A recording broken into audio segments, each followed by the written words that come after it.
Welcome to Inner Peace, Better Health. Today, we're joined by Anthony Marino, a licensed mental health counselor and founder of Clinical Community Solutions. With over 16 years of experience, Anthony focuses on helping men, particularly men of color, navigate mental health, identity, and relationships. Together, we'll explore how breaking the silence around men's mental health can lead to empowerment, connection, and lasting change. Anthony, it's so nice to have you on the show. It's nice to be here, Charu. Thank you. Thank you. Thank you. Amazing. So, Anthony, men's mental health often carries a stigma. Why do you think it's still so challenging for men to seek help? So I feel the stigma connected with being a man, an adult male, and getting help with your mental health, it goes back lots of decades. I feel like if we were to go back to the 1940s or 50s, if a man wanted therapy, he opened a bottle of whiskey and he beat up his family and went to bed. That was it. That's pretty terrible. Thankfully, a person, a man or a woman beating up their family while drunk is illegal. Thank you. But now we've actually kind of gotten to where we men, we're kind of okay with each other getting some mental health assistance. And I had to say kind of, because it's not all the way, not yet. But the stigma is, in my opinion, it's loosening. And that is, I find, very helpful and very healthy. It also because drinking is not a good alcohol, is not a good way to address one's mental health issues. Talking about them is a much healthier way. Also, being a male and having received counseling in early parts of my life and now, I find that it is easier, again, being a man, to talk about things that are related to men's physical health issues connected to their mental health issues with another man. Not so easy to talk about a female. So one example, again, having to do with age, is I remember I used to be a 13-year-old boy. It happened. And when I got counseling as a 13-year-old boy, and I had my very first erection, I wasn't going to talk about that with some older lady. That's just not where I think anyone would have felt comfortable going in a conversation. With a man who has had similar experiences, a little different, maybe a little more comfortable, which again, also I feel like that the idea that gender matters for comfortability for counseling and client relationships, and that about 97% of this entire profession is female. And about 85% of that is Caucasian female. Then there are a few of us men, just a tiny number, who are actually willing to be of help to other people, men. And I know it is a purpose for what I feel is my life and my career, my business choices, is to want to motivate other young men to do this kind of work. Because it's not easy. You had to get a master's degree. I had to go to school for 7 years. I could have been a lawyer. I didn't go there. But I find it's hard, or it's more difficult than I would like to motivate other young men to do this. I also think that owning one's own business in America is a good thing, and that's a path for this type of work. I don't know. Did that kind of help? I kind of went all over the place a little bit. Sorry. It did. It totally did. It totally did.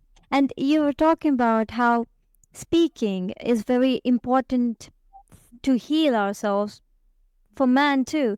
And this brings me to our next question, which is how can family, friends, and workplaces shift the narrative to make seeking support a sign of strength? Well, to consider it a sign of strength, because too often, or I'm familiar with too many stories about how I'm meeting a client and they're like, I can't believe I'm here. My family said I shouldn't do this, but I want to talk. And I'm like, your family said you shouldn't do this? What? Like, so family support of it. And I also feel like the lack of family support comes from that old school cultural take that you pull yourself up by your bootstraps and just get on with it. No, that doesn't work. No one's got bootstraps that good. But just family support of mental health, I'm a huge fan of that when it's present. So I also do a lot of couples counseling. And sometimes it'll feel like in early sessions that one person in the couple handcuffed their partner to themselves and dragged them into the session and sat them down, and they're like, I don't want to talk about it. And it can be a challenge, but ideally we'll break that up and pull that out because it's good that both people are there. But that to me feels like a kind of situation too, where it's like one person may have one opinion about counseling and another person may have a totally different opinion. True, true. And what opinion you want to go with is a decision that one can take by themselves, I feel like, right? And coming to the next question, which is you work a lot with men of color. How does cultural identity impact mental health experiences and the willingness to seek therapy? Well, I feel like it has to do with our comfort with ourselves as individuals and our family's comfort with us getting mental health help. I could share. So I'm biracial. My mother's African American, my father's Italian, Caucasian. I have worked with individuals, couples and individuals from, I'm going to try to talk about this right. Middle Eastern cultures, Pakistan, gosh, I don't really even know the countries. I just know that's a culture. That's a culture that I'm not familiar with. And Pakistan came to my mind because I have had some clients who are Pakistani. But I can say specifically, one of the couples I'm thinking of, the lady in the couple didn't want her family to know that she and her partner, male partner, were getting therapy together. And her male partner is an American person and the female Pakistani. She didn't want her family to know that she was with him. And like, that was a heavy ball and chain for both of them. Like, we have to keep our love a secret to our family.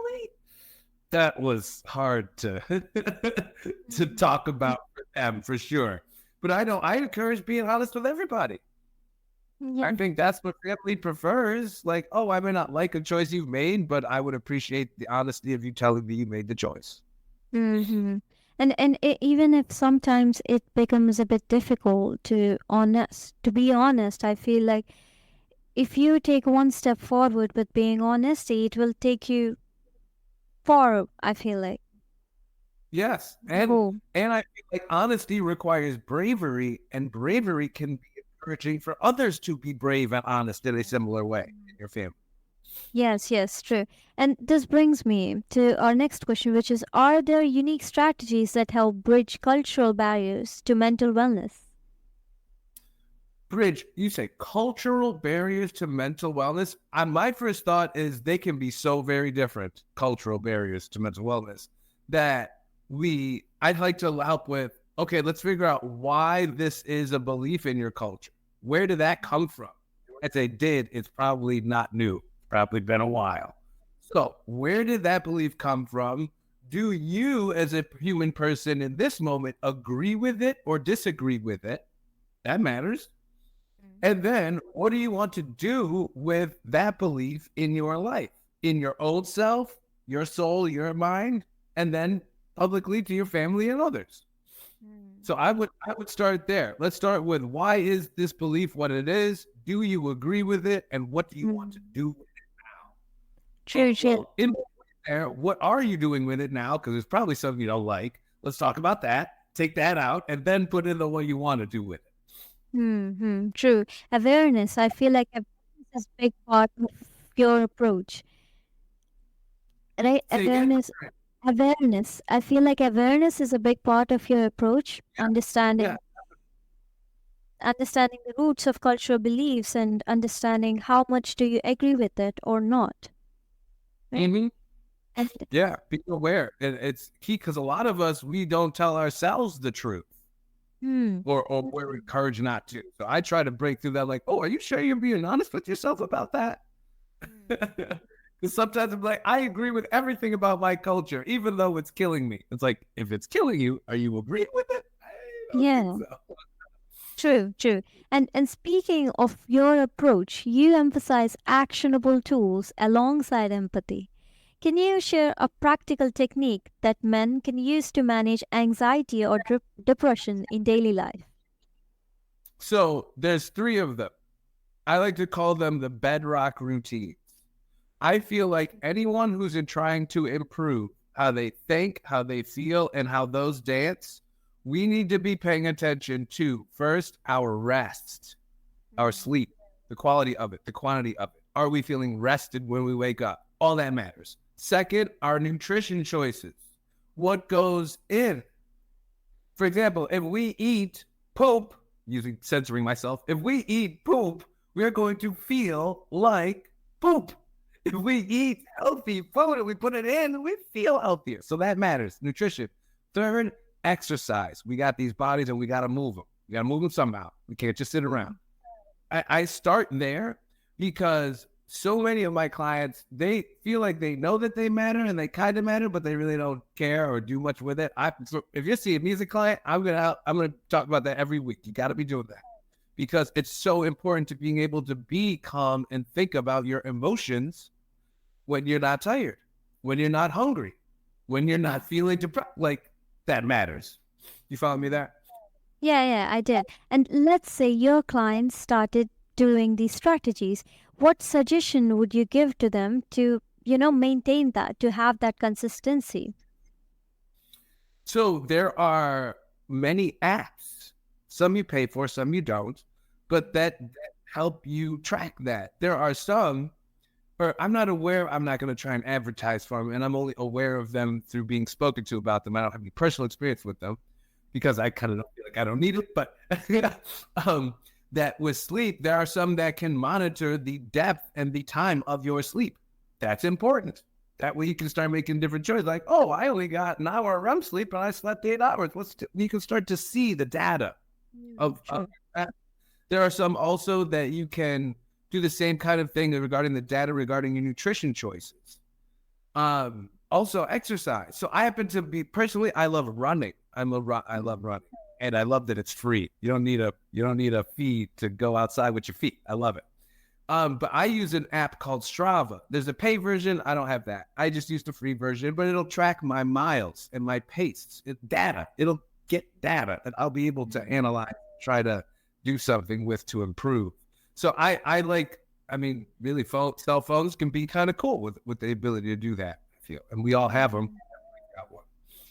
True. And this just makes it, what you've told me is just that puts importance on not only awareness but also consistent and intentional actions, right? And the data you were talking about, these data can be huge motivation because you're seeing it.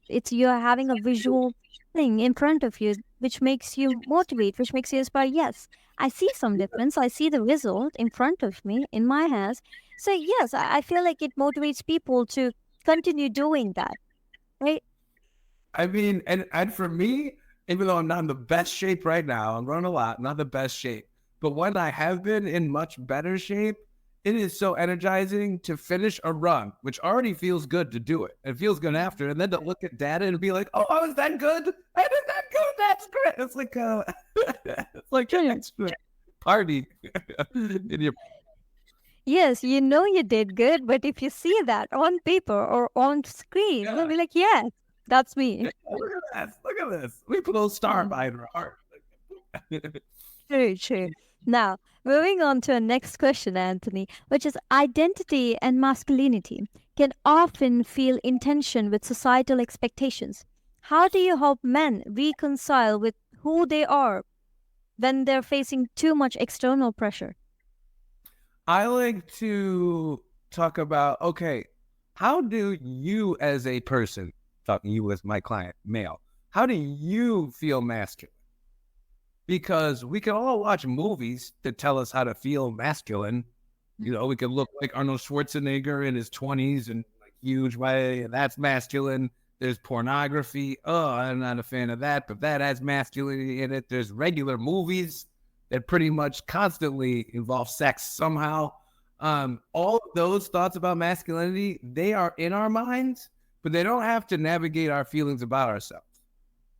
Because a lot of the traditional masculinity, while I can say I'm a little more old school, I agree with some of it. There's a lot of it I can't stand. That if you would ask me, I don't agree with it. Like the example of, oh, Do you talk to a therapist or do you just drink? No, don't just drink. That's the old way. That's how they used to think. Now we should talk. And it doesn't, just because we talk about it doesn't mean we're less masculine. Some men I've noticed do still feel that. Well, if I talk about how I feel, that's kind of like me being a girl. It's like, no. First of all, take that out of your mouth. Second of all, no. So I know identity and masculinity is a difficult thing to talk about. It's also often very unique. It's very related to culture. We talked about culture before. That always comes into identity, in my experience.